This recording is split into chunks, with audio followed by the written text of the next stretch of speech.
31st October 25,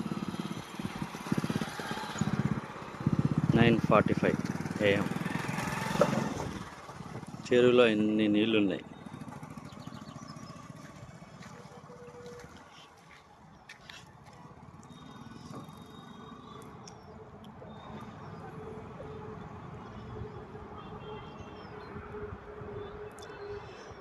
పైనుంచి వచ్చిన flowing ఇంకా ఉంది కానీ ఇక్కడ ఇన్ఫ్లోయింగ్గా వెళ్తుంది కాబట్టి ఇంకా తగ్గలేదు, అక్కడ పెరగలేదు, సేమ్ లెవెల్గా ఉంటున్నాయి అవి.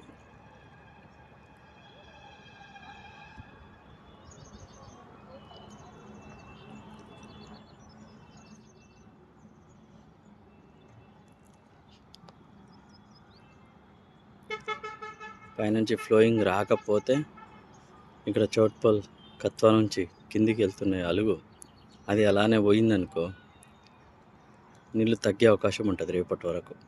ప్రస్తుతానికి ఈరోజైతే ఏం తగ్గలేదు, ఏం పెరగలేదు, సమానంగా ఉన్నాయి నిన్నటికి ఈరోజుకి.